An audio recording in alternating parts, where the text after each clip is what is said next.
Okay, with Zeb Daemen, a filmmaker from Belgium. Fan Letter is the short film, played at the LGBTQ plus film festival. Really like the look of this film, really like the story. Right off the bat, so I want to ask you because it's a film in black and white. Did you always intend it to be in black and white? I think I did from the beginning, but then I had a little bit of doubt when we did send it in for funding.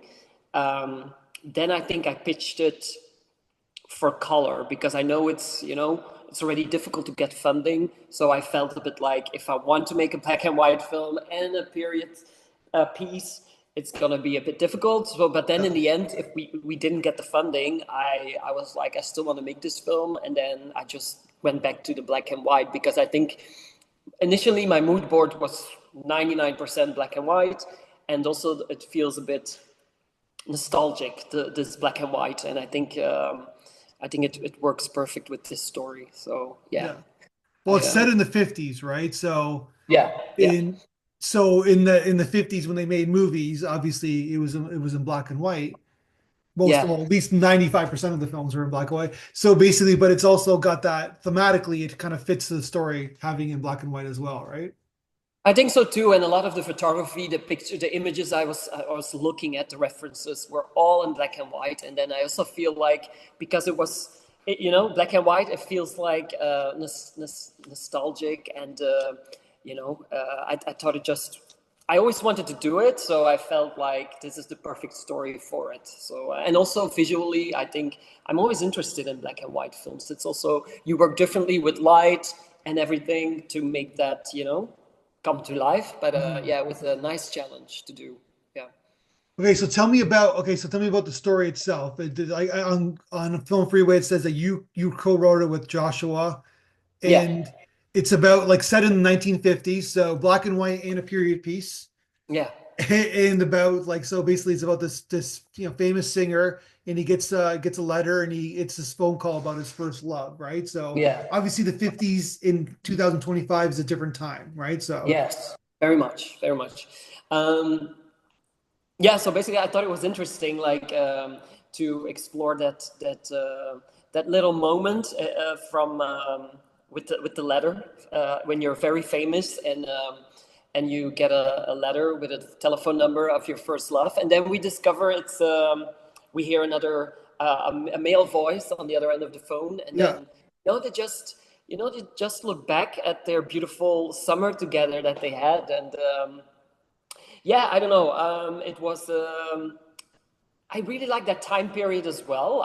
I'm always drawn to films and to photographs from that time. So I thought it was fun to put it in that time frame, and also it was different times. People, the kind of pop star was just happening around that time, and they were very much pushed to sing songs for young girls and mm, to make them believe that all that stuff. And I still think maybe now it's still a little bit like that, but I think yeah, you can be more open about yeah. if you want to. I think people are more quicker to say yeah, who they are and who they fell in love, Yeah, it probably helped sales too, right? But back in the 1950s, it's like he's wearing a suit as well. I don't think pop stars are wearing suits now, right? So No, no, exactly. It's a different time. Everything is very pristine, polite. Also, the way the songs were, that's why we thought it was important to have a song in the film to reflect how the songs were from that time. It was very, it was cute. It was like, soft. Nothing was too extreme, you yeah, know? So, yeah. And, um, and I came about the idea because I saw some old pictures. I think it was Elvis reading fan letters backstage, and these were beautiful photographs. And I was like, I don't know. I always start like that with a story. I'm obsessed with buying books, so when I see images, that's how it starts for me, and then the story starts to, you know, get attached. Yeah. yeah. And then of course you kind of take us back like in his. I love how you shot it too. The transition's a great transition because he's kind of like lying on the ground. You got the camera on him, so he's kind of like based in his own Yeah. nostalgia, is based in Yes. his past, which we're all guilty of as humans. Yes, yeah, yeah, yeah, yeah. Yeah, I think it was fun to explore that, when you think back of when you were younger and all that stuff, you romanticize that. Yeah, And we really did that also in the dialogue, to to romanticize certain things. And I think it was nice to, get out of this little bubble he's in, because, he's inside this backstage room for the yeah, complete film. So it was a little escape to, like, when he was free, back yeah, in the day, instead of now very controlled yeah. pop star, has to listen to many people, So yeah, he lets himself go in his imagination, Yeah. basically. No, it's like it's been I've seen it in films, but like it's like that's the kind of the sub genre is that he is trapped, right? And I always found it interesting where I worked in movie sets a long time ago, and Mm. you talk to famous people, like very famous people, but they were like stuck in their trailer. They Yeah, were like in a box, right? And they couldn't go anywhere until the yeah, until the fourth AD called them to set and yes, said, but it was yeah, yeah. like they're so famous, but and they have money, whatever, but they are trapped, like they're almost like in prison in so many ways. Yeah, yeah, yeah, yeah. Yeah. That's a very good way of putting it. And yeah, we really wanted to show that. And I think that's why the scenes, when we do look back, work really well, because, yeah, then we feel a bit of freedom from also, Yeah. you know, He can't yeah. be him. He can't be who he really No, is, right? Yeah. no, no, no. It can't. Yeah, he can be. I think in that moment he's pushing it, because he's not even listening to the person on the other phone. He's just like going on about, wouldn't this be great? Wouldn't that be Yeah. great? And then, of course, yeah, later on, he has this wake up call that it's like back on the stage, back to the usual. Yeah.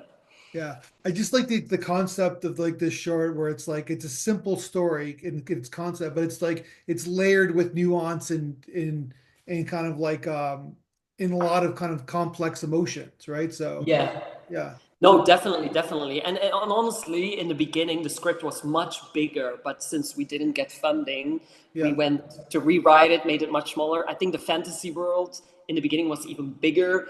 Um, but yeah, we kept a bit of it, because I think it's a nice idea, um, of looking back and realizing sometimes, wishing we did things different and all that. But yeah. all right. So tell me about the obviously the your performer. He needs to know how to sing, Yeah, I was right? happy that And he that needs he to know could. how to act as well. Yeah, So he's got yeah, to have that double dual threat. Where did you find yeah. him? So Ben Wilson is the actor. He's based in UK. Well, actually, I got to know Ben for my first short film, and we became good friends. So in 2002, early 2002, when I went to London for, because I'm a photographer, I sometimes go there to do photo shoots, and so we always meet up for a drink. And so I started talking to him about this new idea, but I was very like, just sharing information, not sure who's gonna do this part yet. But he was always very involved from the beginning and so excited. And I like to have people around me who are excited to do a project, and it's nice. Yeah, So I was like, sure. But I was always thinking about having a song in it, because I feel like that makes it more real, that we're dealing with somebody famous. And then he just sent me this lovely audition tape from him singing a 50s song. And it was immediately like, then when we continue writing the story, he was already in my mind. I basically wrote it with him in mind. And Mm. then I was so happy he could do it when we finally did decide to shoot it. And it's so nice to work on set with people and that became your friends as well. And it was such a lovely project to work on together. Yeah, he's amazing. He's very talented. Yeah. So tell me about the song in the end. So who created that song? So I have another good friend of mine. He's a writer. So I like to write, but then I like to co-write with people who are real writers. I always say, because I Yeah. always have ideas and I love to write, but they then put it all together. So Joshua wrote the song, and then we produced it. I think only 2 weeks before we started shooting. Ben came over to Belgium, and then we had some a band that created the music for it, and then it was just like, this sounds good. We really like what we did, and yeah, and we really focused on 50s song. You know, I they was gonna started. say because it's gotta be in the style of Yeah. 75 years ago, right? So Yes, exactly, exactly. So we did a lot of research, and in the end came up with this song, and yeah, I'm proud of it. I think we're trying to do something with it because we think it sounds good. I don't know. People have been reacting positive on the song. yeah, no, I think it's fantastic. It's like it's amazing that you did it, right? Yeah, You kind of you made know, a you kind of made a pop song, like a hit song from the 1950s. yeah, I don't know if it's gonna be like if it's a hit, but I think yeah, we're kind of proud of it. I mean, it feels you know, when you hear it, it Yeah. really it feels real. I think so. That was the whole thing. So we're happy with it. Yeah, we're proud. No, it's a hit song. It's a hit song in the 1950s. It is. It is. Yeah, Yeah. let's turn back time. Let's go back and then we release it. Yeah, Yeah, exactly. Well, maybe one day you can. No, I'm just kidding. who So, knows? okay, Who knows? so basically, and then so tell you said you're a photographer by trade. Did you shoot the film yourself? No, no, no. I directed it. The thing is, I learned on my first short film that it was really nice to collaborate with a Yeah. DOP, Yeah. and so Rick Zang is the DOP of this film. He also did my first short film, and we became good friends as well. And we really work so well together. And but in the beginning, it was a bit weird to give the camera away. But I think it's really it's too intense to do both. So I think it was good that I just focused on the directing part, and then we did a lot of talking about how we wanted the scenes to look like. And since I'm a photographer, I have a very large mood board and a lot of you know, it's I like to make a visual film as well. So yeah. So how did you? So you did the movie, or did you guys storyboard things? Like how did you Yes, kind I of set up the did. shot list? So mostly I did the storyboarding, and then we got together, and then we went to the locations, and we went through the storyboard. And I remember being at Rick's kitchen, and um, we just made the floor plan of the backstage, and then we just started saying like, okay, so then it's here, and da, da, da, da. So everything was discussed. So on the shooting days itself, everything went really smooth. So we came prepared. Yeah. Okay, so it's interesting the way you kind of did it because he gets this letter and then then we as an audience we're kind of like okay, and then he picks up the phone and then you kind Mhm. of give us the letter at the end of the film. Yes. Yeah. And Just a little so, part of it. Yeah. pardon? Yeah, it's just a little part of the letter that we show because it's 2 pages normally. Sure, So no, but it's I'm saying that yeah. but that was always in the script. You didn't have that in the beginning of the film? No, that was always in the script to show it in the end because in the beginning I feel like he didn't even read it. He's just like quickly checking and scanning Okay. the pages, and then he's like he sees a phone number and he just like you Yeah. know everything goes woof. Let's pick up the phone, and then he has Yeah. a little bit of doubt, but then he dials the number, and then they start talking, and then the guy on the other end is like, "Read my letter, then you'll understand how my Yeah. life is now." Yeah. And then we just hear a little snippet of the letter because I thought that was important to have Yeah. that. No, I just But like the idea of like it's like you don't give us any exposition at the beginning. We're like we're following, we're yes, playing catch up as an audience, right? yes, exactly. Yeah. And then you kind of show us the context at the end of the film. Yeah, I think that made it much better because in the beginning it's good, like, oh, what's happening here? Yeah. Okay, you know, we're dealing with somebody famous. We see that with the intro shot, and then it's like, okay, he's gonna be on the phone. And I think then, I think even though it's a short film, I think we have a bit of a few surprises in there, you know, with the Yeah, stars and then the 100%. field, and yeah. Yeah. And No, it's then, great. And then at the end, the last shot of the film, he looks in the mirror, but looks at the right at the camera, and like it's yeah, got the who am I yeah, kind of question, right? He doesn't say it, but yeah, I'm saying exactly. it's And like a then bubble in his head, like who yeah, am I? exactly. It's like he's back in the mirror staring at himself, and then we hear the knock on the door, like, we're ready for you. Yeah, Come and perform again for the world. You know, yeah, be somebody you're actually not. Yeah. yeah. But I mean, it's also part of him, the life, but yeah, it's a Well, bit yeah, tragic. he he made sacrifices, but He he's did, doing okay. It's just that but he's doing okay. He's he doing okay, can't but that's be 100% himself, right? So yeah, exactly. I mean, even though he's doing okay, sometimes, it doesn't make you always happy that you have everything you want, yeah, You can still be quite lonely. So it's also yeah. about that. Yeah. So, yeah. Yeah. No, I think it's a great film. So tell me about, okay, so post-production. So talk to me about post-production because you got this, like, it's three scenes, right? Obviously, the 90% of the movies in his room, stage room, and then you got the scene where he's doing the song, which is amazing, and then you Mhm. got the kind of like the flashback snippet. So you kind of tie it all together with like the sound design. So tell me about like creating the sound design in the film. So the sound design, yeah, I think it was just important to first we are in this room and you just hear a bit of background noise and it's quite quiet and they're just on the phone. So I think then when we go free, then we start hearing the music as Yeah, well. Then we start hearing music. We hear the wind, so it's like an escape again from his life. And oh well, yeah, I don't know what else to say basically about the sound design. But no, we worked hard it's a on it. great. No, I just think it's a really great job. It's like a really Yeah. like what you guys did in post-production is fantastic. Yeah, I was lucky to have really good people come on board and help me out with all of it, and everybody did their best. So yeah, it turned out really nice. Yeah, yeah. All right, so what's next for you? What's next? So yeah, well, there's always I still have my other job, the photography, so I'm doing that now.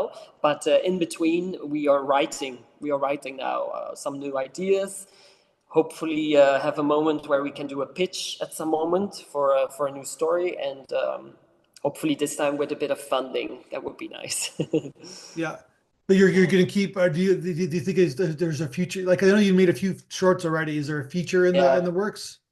Yeah, yeah, yeah. I mean, I'm kind of like I think I've done two short films, and I think they represent who I would be as a filmmaker. So it would be nice to go to that next step and try to maybe do a feature or there's some ideas for different things at the moment. I am so excited to do more because I love it. I love it so much, but it's difficult. It's not an easy world to get your foot in the door. So, but I'll do my best. I'm not giving up. So hopefully there's more to come for sure. Yeah, Gotcha. would be nice. And to finish things off, this is more of a fun question because in the blog interview you mentioned we always ask people what film they've watched the most times in their life, and you said a Yes, few films. You said yes, E.T., a IT. Single Man, Shawshank Redemption, which is very popular, Talented Yeah, Mr. Ripley, and Pride and Prejudice. yes, they're so different. Yeah, they're all. That's what I mean. They're all completely different film, different eras too, right? Yeah, yeah, yeah, for sure, for Yeah, sure. I don't know. I really like a mix of films, but I know these few films, when they are on TV, it doesn't matter, whatever. I'll yeah, keep looking because I don't know. They're quite. I like them. I like them a lot. ET is how it started for me. I think I was about 6 years old when I saw ET, and yeah, I was fascinated. So I watched that a lot. And then yeah, A Single Man. I remember when it came out in the cinema. It's visually such a beautiful film. So, yeah, and then I started looking back at because I know this film was inspired by In the Mood for Love and da da da da. So I watched all those films, great yeah, films as well. But yeah, this is a mix of films that I really like. There's many more. I mean, there's so many films that shaped me. Actually, a yeah. lot of Steven Spielberg films when I was a kid. You know, so I think I was 9 years old when Jurassic Park came out, and all those films were like I wanted to make films because of that. Yeah, Yeah. yeah. So you mentioned Talented Mr. Ripley, which I just watched maybe like a month ago The for film or the series? What did you watch? sorry. There's a film, or did you watch the series No, on no, no. I Netflix? watched see I watched the film way back when, but I watched the series, Ah, which is in black and white. yeah, And then yeah. right to bring it all back to you, but basically, and I really like the series a lot, the one on Netflix. And then I'm like, I'm gonna go watch the movie. So I watched. Then after I watched the series, I went back and watched the movie, which I think is fantastic. It's really a fantastic film. It's the perfect film. I Yeah. mean, there's nothing wrong with it. It's like it's such a beautiful film, and it's yeah, it's one of my favorites for sure. It's such a well acted, beautiful sceneries. You know, it has everything, and the series was really beautiful too. I remember we already when did that came out? Because I remember we shot. I think we started shooting our film when that came out almost. So No, the Mr. Rip, Talented Mr. Rip. Oh, the series? the series, yeah. Yeah, it came out last year, like this time last year. Yeah, yeah, around this time last year. So I think it came out, and then we shot it 2 months later in May. But I Oh, wow. remember, Okay. yeah, I remember looking at it, and I was like, oh wow, wow, it's so beautiful and in black and white as well. So we really watched it as well Yeah. for some footage, like cool how they did that and all that. But so it was definitely also an inspiration. But yeah, the film is great. Yeah, Yeah. All right, man. Well, on that note, keep making movies. This one's fantastic. I thank you. will touch base with you. I got an opportunity for you as well. We have a black and white festival coming up in Toronto, and I want Amazing. to put your film in that festival as well if you're up for it. So, Oh, amazing. Yeah, always, always. It's been so nice to be, we're still waiting for some feedback from other festivals. And it's great that the film starts, being shown around. And yeah. the feedback has been lovely so far. So, yeah, it's cool. It's cool. Thank you. That would be Yeah. nice. Yeah, All right, for man. Have sure. a good one. Well, let's talk when you make your next film. Okay.